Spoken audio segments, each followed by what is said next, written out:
पांडव राजकुमारों की शिक्षा पूरी होने के बाद धृतराष्ट्र के सामने यह समस्या आकर खड़ी हो गई थी कि वह युधिष्ठिर और दुर्योधन में से किसको हस्तिनापुर का युवराज बनाए, क्योंकि जहां एक तरफ दुर्योधन उनका पुत्र था तो युधिष्ठिर स्वर्गीय राजा पांडु के पुत्र थे तथा कुरुवंश के सभी राजकुमारों में सबसे बड़े थे।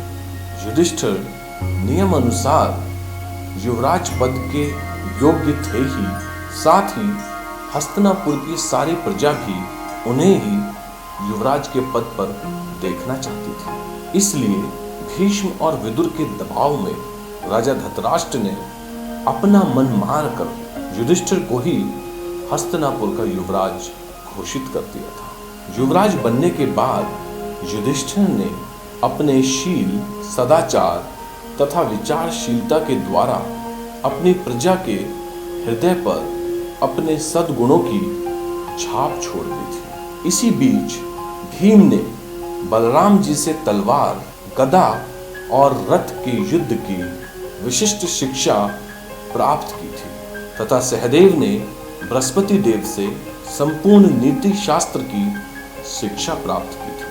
इसके बाद सभी पांडव भाइयों ने हस्तिनापुर राज्य का विस्तार करने के लिए अपने आसपास के राज्यों पर आक्रमण करना आरंभ कर दिया था। इसमें सबसे पहले अर्जुन ने सौवीर देश के उस राजा दत्तामित्र को भी युद्ध में मार गिराया था, जिसे उनके पिता राजा पांडु भी नहीं जीत सके थे। इस प्रकार दूसरे राज्यों का वैभव और धन हस्तिनापुर आने लगा था, जिससे हस्तिनापुर राज्य की खुशहाली और भी बढ़ गई थी।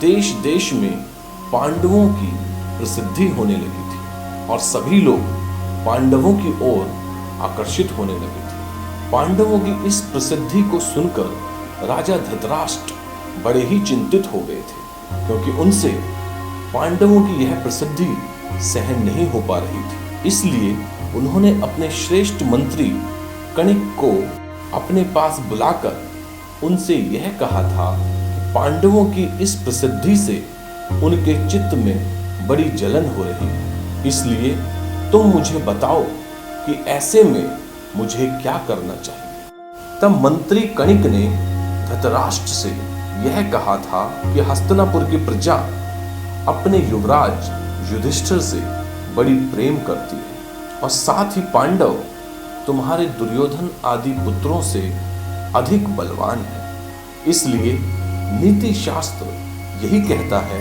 कि शत्रु जब तक बलवान हो तब तक उस पर सामने से आक्रमण नहीं करना चाहिए। इसलिए समय का इंतजार करो और शत्रु का कोई छेद मिलते ही उसे समाप्त करने से मत चूको। जिस प्रकार धृतराष्ट्र पांडवों की प्रसिद्धि से प्रसन्न नहीं थे, उसी प्रकार दुर्योधन का कलेजा भी पांडवों की प्रसिद्धि को देखकर जल रहा था। इसलिए उसने अपने मित्र कर्ण और मामा शकुनी के साथ मिलकर पांडवों को मारने के कई उपाय किए, परंतु वह कभी भी सफल नहीं हो पाया था।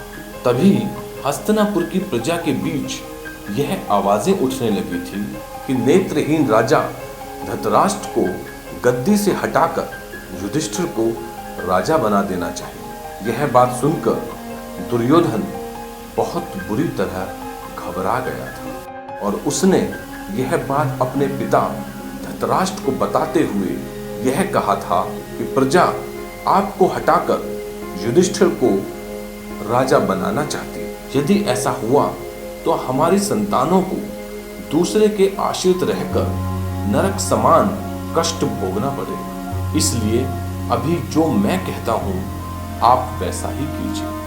आप पांडवों को कुछ दिन के लिए किसी भी तरह वारणावत भेज दीजिए, तब तक मैं हस्तिनापुर की सेना और प्रजा पर पूरी तरह कब्जा कर लूंगा। उसके बाद पांडव वापस आने के बाद भी इस राज्य को नहीं पा सकेंगे। दुर्योधन की यह बात सुनकर धृतराष्ट्र के मन में एक आशा का दीपक जल उठा था और उन्हें लगने लगा था कि इस प्रकार अपने बेटे दुर्योधन को राजा बनाने का उनका सपना पूरा हो जाएगा। इसलिए वह दुर्योधन की इस योजना को साकार करने में लग गए थे।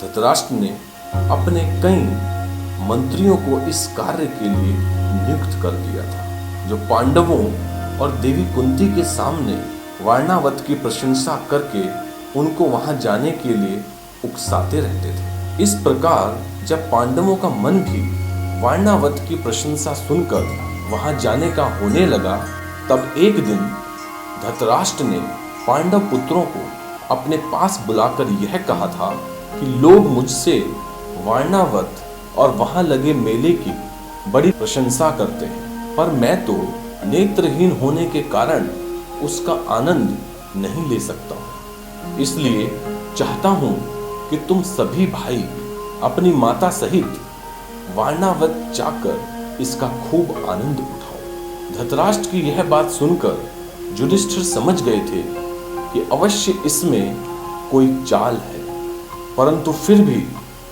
उन्होंने धृतराष्ट्र की इस आज्ञा को स्वीकार कर लिया था।